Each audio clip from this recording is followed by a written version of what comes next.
இப்படி ஒரு காலத்துல பந்தாவா அதிகார திமிரோட, நான் யார தெரியுமா, ஸ்டாலினோட ஆளுடா, நான் ஸ்டாலினோட இடது கைடா அப்படின்னு பந்தாவா சுத்திட்டு இருந்த சேகர் பாபு இன்னைக்கு அசால்ட்டா சாதாரண கான்ஸ்டபிள் வரைக்கும் இன்னைக்கு தூக்கி போட்டு அசால்ட்டா டீல் பண்ணிட்டு இருக்காங்க.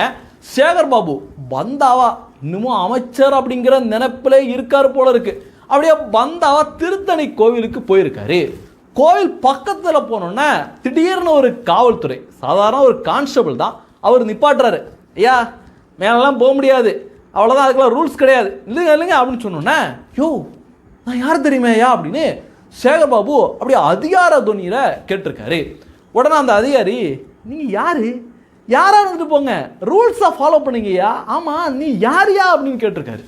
உடனே சேகர் பாபுவோட முகம் அப்படியே போயிடுச்சு. என்னையா இது, ஆட்டி படத்துக்கிட்டு இருந்தோம், சல்யூட் அடிச்சுக்கிட்டு இருந்தாங்க, என்னையா இது அப்படின்னு சேகர் பாபுவோட முகம் அப்படியே போச்சு பாருங்க. தெய்வ நம்பிக்கை உள்ள ஒவ்வொருத்தவங்களுக்கும், ஒவ்வொரு தமிழரோட மனசும் இந்த காட்சிகளை பார்த்த உடனே அப்படியே ஒரு குளிர்ச்சி வந்துச்சு பாருங்க. அடேங்க அப்பா, என்ன சுகம் அப்பா, இப்போதாயா கடவுள் ஒருத்தர் இருக்காரியா அப்படின்னு எல்லாருமே இந்த வீடியோவை நேற்று தார்மாரா தூக்கி போட்டு மிதிச்சு பயங்கரமா கொண்டாடிட்டு இருந்தாங்க.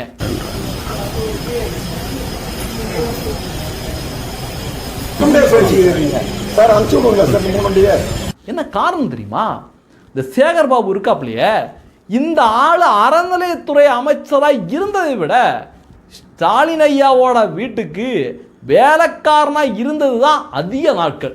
எங்கேயாவது துர்காம்மா கோயிலுக்கு போனால் பின்னாடி அப்படியே கொடையை பிடிச்சிக்கிட்டு அப்படியே போகல, துர்காம்மாவோட சேலை வந்து காரோட டோரில் சிக்கிற மாதிரி இருந்தால் எங்கே இருந்தாலும் அப்படியே டைவு, எத்தனை டைவ் அடிப்போம்னு தெரியாது, அப்படியே டைவ் அடிச்சுட்டு வந்து அப்படியே சேலையை தூக்கி அப்படியே உள்ளே வைப்பாப்புல.